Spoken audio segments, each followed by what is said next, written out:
from Worcester Park, there is a city. This city has a beautiful cathedral, a castle, and a town hall on a square, and in the middle of the square there is a stone pillar reaching up to heaven, and on top of the stone pillar there is a statue covered in gold, a statue of a young man, and the statue is called the Happy Prince. And this is the story of the Happy Prince, based on Oscar Wilde's story. To the north of a city not far from Worcester Park, there is a river. And on the river are growing reeds. Winter is coming, and the birds are flying south. And the swallows are about to fly south. But one of the swallows is hanging back. One of the swallows does not want to fly because he has fallen in with a reed. And the swallow looks at the reed and says, "Reed, reed, do you love me?" And the reed answers.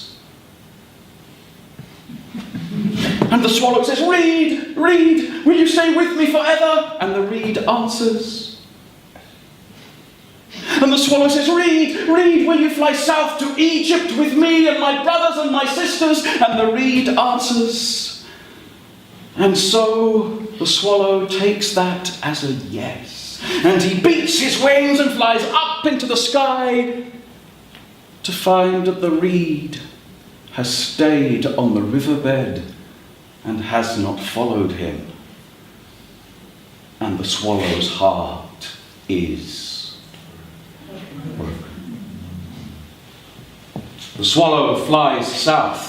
By now his brothers and his sisters are ahead of him. He comes to a city not far from Worcester Park. In this city there is a beautiful castle, a cathedral, a town hall, a square, and in the centre of the square a pillar reaching up to heaven, and on the pillar there is a statue of gold, a statue of a young man called the Happy Prince.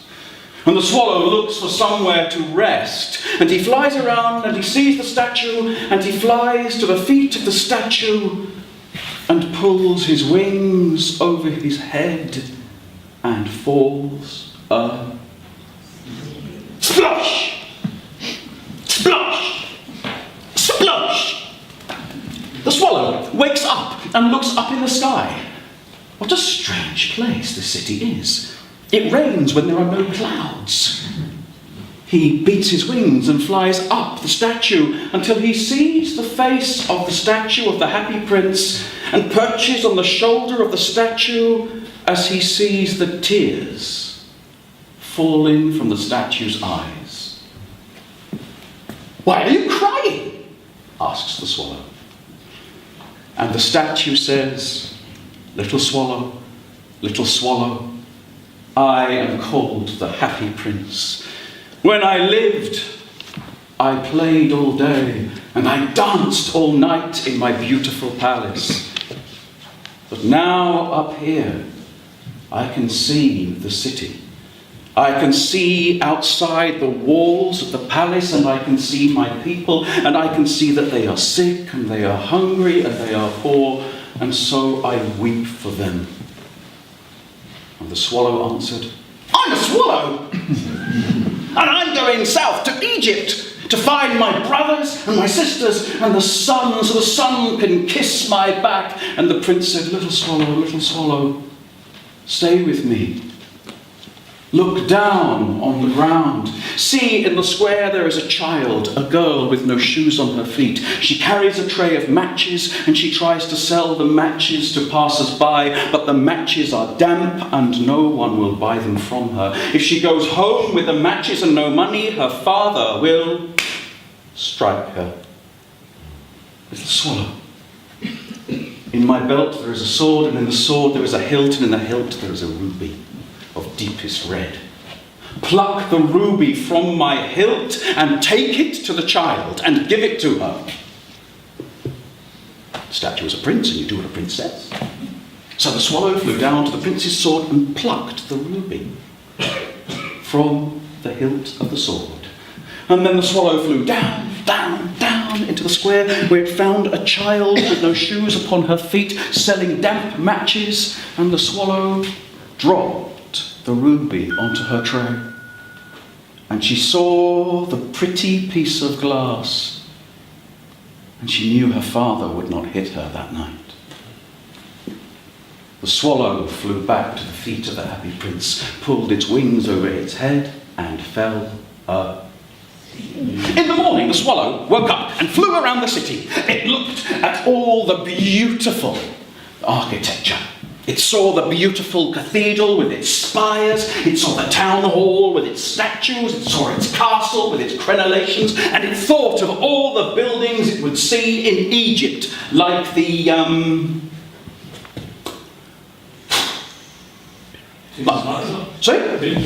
of Luxor. It would see the Tombs of Luxor. What else would it see? The pyramids, of course. Anything else? The Sphinx. Come on, you must have done Egypt at school.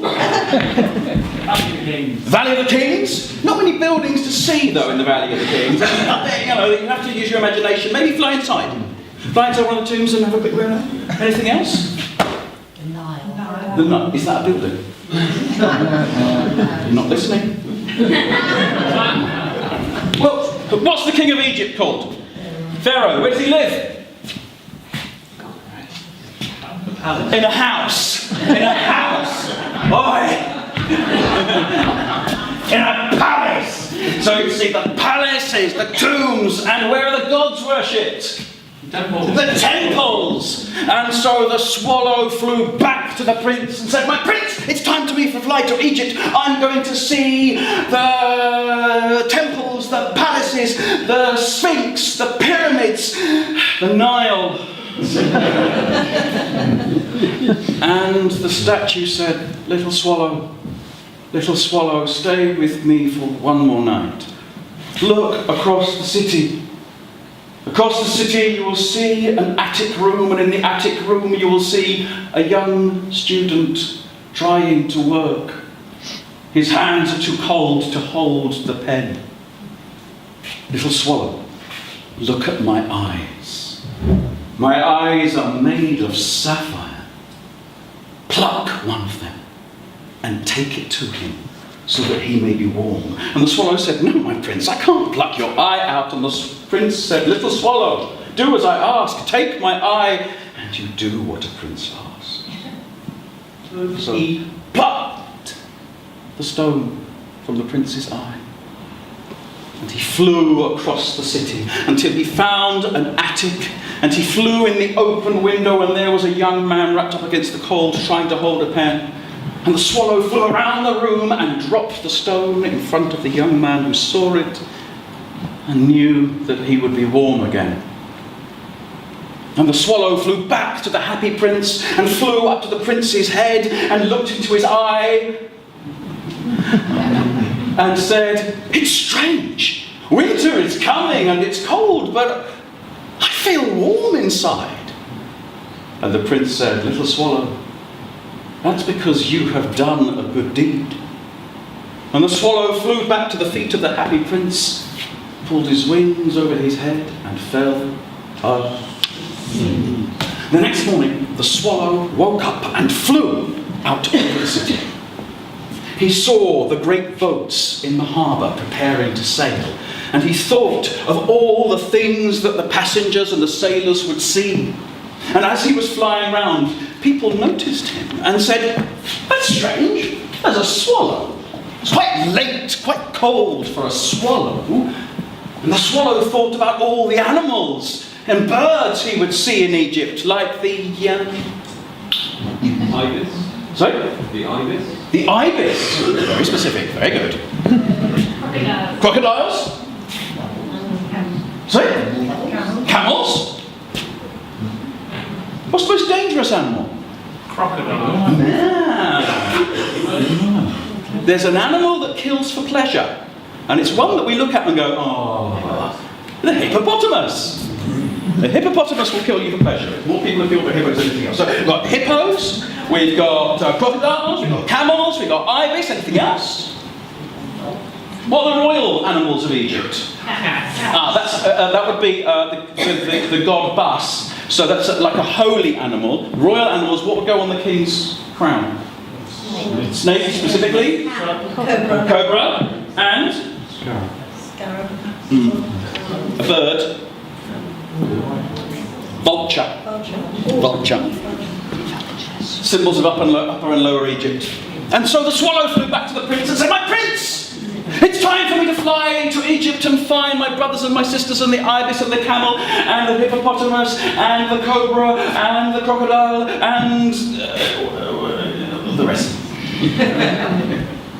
And the prince said, little swallow, stay with me for one more night. Look, in the other direction across the city, look down and you will see a basement, and in the basement you will see a woman, and a woman sewing. She has spent so long sewing in poor light, her hands bleed, and when she bleeds, her blood goes upon the cloth, but she washes it with her tears.